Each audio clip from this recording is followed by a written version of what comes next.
भूतिया और श्रापित मैरी की कहानी। इंग्लैंड की राजगद्दी साल 1509 से लेकर 1547 तक हेनरी के हाथों में हुआ करती थी। राजा हेनरी की कई पत्नियां और एलिजाबेथ व मैरी नाम दो बेटियां थीं। इसमें से मैरी राजा की पहली पत्नी की बेटी थी। राजा हेनरी को मैरी ज़्यादा पसंद नहीं थी, इसलिए वह उसके साथ बुरा व्यवहार करते थे। मैरी महल के नौकरों के साथ महल का काम करती थी। अगर मैरी कुछ कह भी देती तो राजा उसकी कोई बात नहीं सुनते थे। सन 1547 में जब राजा हेनरी की मौत हो गई तो प्रजा की इच्छा अनुसार 16 शताब्दी के दौरान हेनरी की पहली बेटी मैरी को इंग्लैंड की राजगद्दी दे दी गई। वह इंग्लैंड की रानी बन।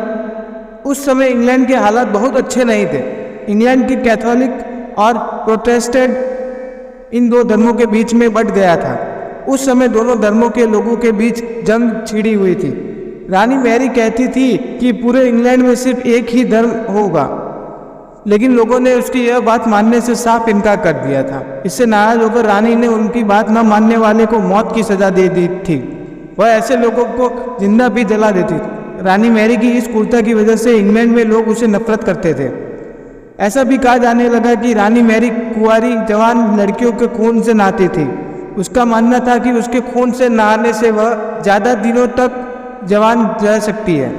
कुछ सालों बाद रानी मैरी ने शादी कर ली और कुछ समय बाद इंग्लैंड में एक खबर आई कि रानी मैरी गर्भवती है और जल्द ही उनके राज्य में उनका नया राजा भी मिल जाएगा। इस बात से सभी खुश हुए, लेकिन उस समय रानी मैरी के साथ बहुत ही अजीब घटना हुई। उनके गर्भ से किसी भी बच्चे का जन्म नहीं हुआ, बल्कि कुछ ही महीनों के बाद रानी मैरी का पेट फिर से सामान्य हो गया। वहाँ के ओझा लोगों ने अपनी तंत्र विद्या से बताया कि रानी मैरी के गर्भ में कोई बच्चा नहीं बल्कि एक भूत आकर निवास करता है।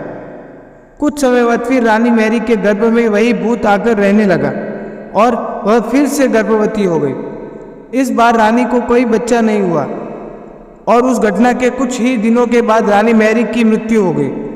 इसके बाद मैरी की छोटी बहन एलिजाबेथ को इंग्लैंड की राजगद्दी पर बिठाया गया। एलिजाबेथ इंग्लैंड की नई रानी बन गई। रानी मैरी की क्रूरता की वजह से इंग्लैंड के लोगों उसे निर्दय औरत मानते थे। वहीं जब उसके गर्भ में बच्चे की जगह एक भूत का निवास होने लगा तो लोगों ने उसे शापित भी करार दे दिया और इस वजह से लोगों ने उसे ब्लडी मैरी के नाम दिया। कहानी से सीख।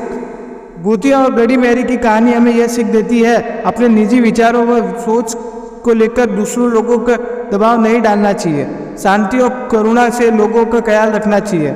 यही मनुष्य का धर्म है। ऐसी हॉरर और डरावनी स्टोरीज सुनने के लिए हमारे चैनल को लाइक करें, सब्सक्राइब करें और कमेंट्स करें। Thank you for watching.